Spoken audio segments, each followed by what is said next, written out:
السلام علیکم دوستو، میرا نام ہے حسیب شفقت اور آپ دیکھ رہے ہیں ہنسی ٹی وی۔ آج سے تقریباً 70 سال پہلے 3 عربی چروائے فلسطین کے پہاڑوں کے اندر اپنی بکریاں چرا رہے تھے کہ اچانک سے ان کی ایک بکری جھنڈ سے الگ ہو کر ایک خفیہ غار کے سامنے جا نکلی۔ یہ چرواہا اس کے پیچھے پہنچا تو یہاں پر اس نے خفیہ غار کو دیکھا، جس کے اندر جانے پر اسے 2 بہت پرانے مٹی کے جار ملے۔ ان جار کو کھول کر دیکھا گیا تو اس کے اندر کوئی بہت ہی پرانے پیپر یا اسکرول موجود تھے جو کہ ان چرواہوں کے کسی کام کے نہیں تھے، لہٰذا ان لوگوں نے انہیں بازار جا کر بیچ دیا۔ یہاں سے یہ اسکرول ایک امریکی سائنٹسٹ کے ہاتھ لگے اور اس نے یہ راز کھولا کہ دراصل یہ یہودیوں کی آسمانی کتاب تورات کا اصل نسخہ ہے، جو کسی اور سٹائل کے اندر لکھا ہوا ہے، لیکن سب سے بڑھ کر کہ آج کی تورات سے بالکل مختلف ہے، جس کا مطلب یہ ہے کہ آج کی موجودہ تورات کے اندر بہت کچھ بدلاؤ ہو چکا ہے، کیونکہ اس سائنٹسٹ جان سی ٹریور نے اس وقت موجود تورات کے سب سے پرانے نسخے سے اس کا موازنہ کیا، جو کہ تقریباً 1800 سال پرانا ہے، لیکن حیرت انگیز طور پر ان دونوں کے لکھنے کا سٹائل بالکل ایک جیسا تھا۔ ان سکرولز نے یہ بات تو ثابت کر دی کہ یہ تورات کے سب سے پرانے نسخے ہیں، حضرت عیسیٰ علیہ السلام کی پیدائش سے بھی تقریباً 200 سال پہلے کے، یعنی اس میں تحریف یا بدلاؤ کے چانسز تقریباً نہ ہونے کے برابر ہیں۔ پر افسوس کہ یہ مکمل نہیں ہے، بلکہ اس کے اندر تورات کا کچھ حصہ موجود ہے، اور اس کے اندر ایک پیغمبر حضرت عزیر علیہ السلام کا ذکر بھی موجود ہے، جنہیں کرسچن یا جیوز پروفیٹ آئزا کے نام سے جانتے ہیں۔ اس وقت کیونکہ حضرت عیسیٰ علیہ السلام کی پیدائش نہیں ہوئی تھی، لہٰذا کرسچینٹی بھی موجود نہیں تھی، اسی لیے میں نے جیوز یا کرسچنز دونوں کا نام لیا۔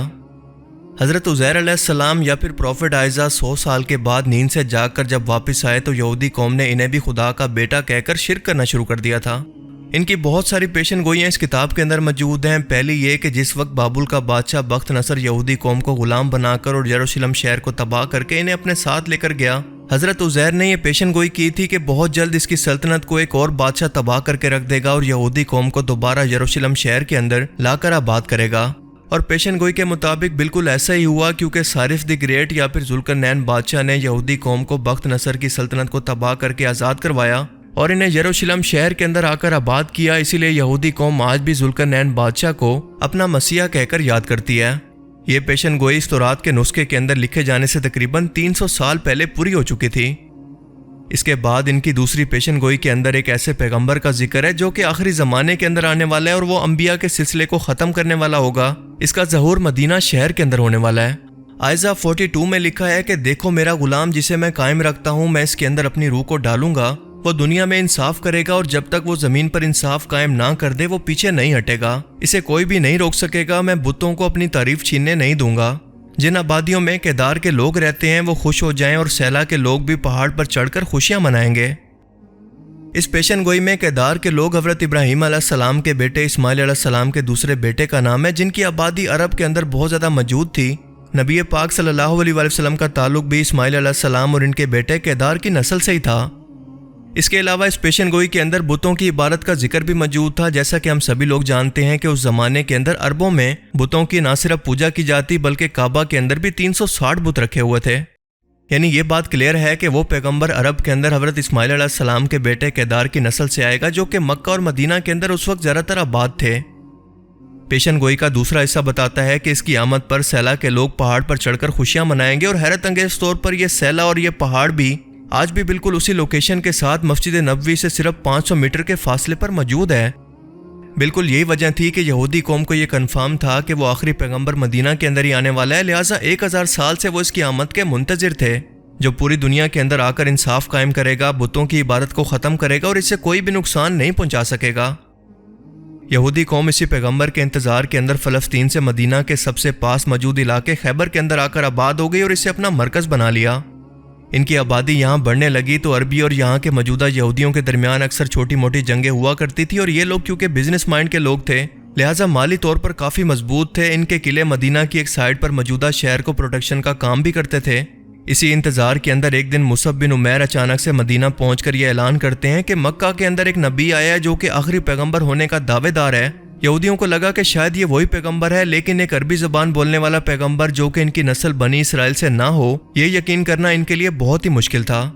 لہٰذا ان لوگوں نے آپ صلی اللہ علیہ وسلم کا انکار کر دیا کہ یہ وہ پیغمبر ہے ہی نہیں، جبکہ مدینہ کے لوگوں نے آپ صلی اللہ علیہ وسلم کو پہچان کر آپ کے ہاتھ پر سب سے پہلے اسلام کو قبول کر لیا۔ انہی یہودیوں نے جنگ خندق پر رسول اللہ صلی اللہ علیہ وسلم سے معاہدہ کیا تھا کہ مدینہ پر حملہ کی صورت کے اندر ہم آپ کا ہمیشہ ساتھ دیں گے،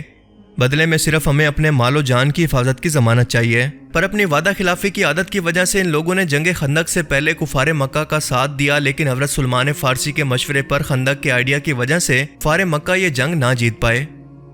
اس کے بعد باری آئی ان یہودیوں سے بدلہ لینے کی جن کے قلعے خیبر کے اندر موجود تھے، اور اسی جگہ پر ہوئی تھی جنگ خیبر۔ حضرت سلمان فارسی کو بھی ایک ایرانی پادری نے یہ مشورہ دیا تھا کہ مدینہ کے پاس بہت جلد ایک پیغمبر آنے والا ہے، لہٰذا تم بھی وہاں پر جا کر آباد ہو جاؤ۔ لہٰذا وہ آپ صلی اللہ علیہ وسلم کی تلاش کے اندر نکلے، تو جس قافلے کے اندر وہ سوار تھے اس قافلے کو لوٹ لیا گیا اور آپ کو غلام بنا کر مدینہ کے اندر بیچ دیا گیا، جہاں پر انہوں نے رسول اللہ صلی اللہ علیہ وسلم سے مل کر ان کی نبوت کی تصدیق کی اور آپ کے صحابہ میں شامل ہو گئے۔ پر یہودی قوم یہ سب کچھ دیکھ کر بھی اندھی رہی۔ ان کے ایک بزرگ ربی نے رسول اللہ صلی اللہ علیہ وسلم کی پیدائش پر آسمان کے اندر ایک بہت ہی روشن ستارہ دیکھا، جو کہ تورات کے اندر آخری نبی کی پیشن گوئی کے طور پر واضح طور پر موجود تھا۔ لہٰذا یہودی ربیوں نے ایک بہت بڑی میٹنگ کو بلایا کہ اس نبی کو تلاش کیا جائے جو کہ اس رات کو اس ستارے کے روشن ہوتے وقت پیدا ہوا۔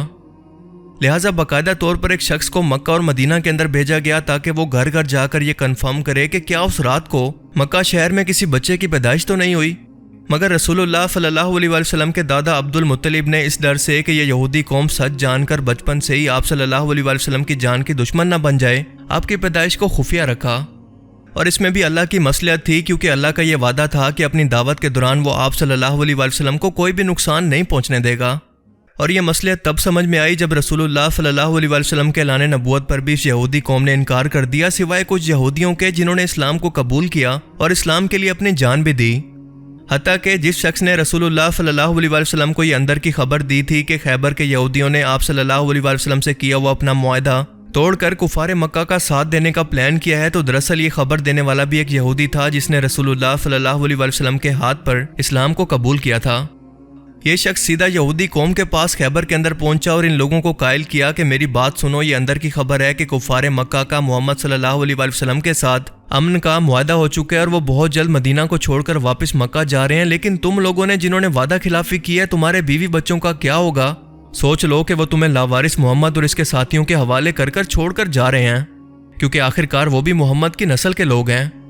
اگر میری بات پر یقین نہ ہو تو ضمانت کے طور پر کفار مکہ کے کچھ بڑے لوگوں کو اپنے پاس خیبر کے قلعے کے اندر روک لو، سچ خود بخود تمہارے سامنے آ جائے گا۔ اس یہودی نے بالکل یہی بات کفار مکہ سے جا کر کہی کہ یہودیوں کا رسول اللہ صلی اللہ علیہ وسلم سے دوبارہ سے معاہدہ ہو گیا اور وہ بہت جلد محمد کا ساتھ تمہارے خلاف دینے والے ہیں اور تمہارے خلاف لڑنے والے ہیں، اور اب کی بار اپنی وفاداری رسول اللہ صلی اللہ علیہ وسلم کو ثابت کرنے کے لیے وہ تمہارے کچھ بڑے لوگوں کا سر قلم کر کے محمد کو پیش کریں گے۔ جب کفار مکہ کا ایک سفیر ان کے پاس گیا اور یہودی قوم نے ان کے کچھ بڑے لوگوں کو بطور ضمانت ان کے قلعوں کے اندر رکھنے کی اجازت مانگی، تو غلط فہمی کے اندر یہ دونوں ایک دوسرے کا ساتھ دینے سے پیچھے ہٹ گئے اور یہ جنگ جو کہ مسلمانوں کے مدینہ کے اندر سروائیول کا سوال تھا یہ ٹل گئی۔ ورنہ زمینی حقائق کے مطابق اگر یہ جنگ ہو جاتی تو خدا نہ خواستہ مدینہ کے اندر مسلمانوں میں سے کوئی بھی زندہ نہ بچتا، پر اللہ کا یہ وعدہ تھا کہ میرے اس نبی کو کوئی بھی نقصان نہیں پہنچا سکے گا۔ لہٰذا جب کفار مکہ واپس چلے گئے تو رسول اللہ صلی اللہ علیہ وسلم کو وحی کے ذریعے حکم ہوا کہ مسلمان خیبر پر حملہ کریں، کیونکہ ان لوگوں نے وعدہ خلافی کر کے مسلمانوں کی جان کو خطرے میں ڈال دیا۔ جنگ خیبر کا مکمل واقعہ ہم ایک الگ سے ویڈیو کے اندر تفصیل سے جانیں گے۔ اگر تب تک آپ کو یہ ویڈیو اچھا لگا اور اس سے کچھ نیا جاننے کو ملا تو اس ویڈیو کو ضرور لائک کرنے کے ساتھ ساتھ اپنے دوستوں کے ساتھ بھی ضرور شیئر کریں۔ اب میں ملوں گا آپ سے ایک ایسی ہی نئی انٹرسٹنگ ویڈیو میں، تب تک کے لیے اپنا بہت سا خیال رکھیے گا۔ Thanks for watching this video. اللہ حافظ۔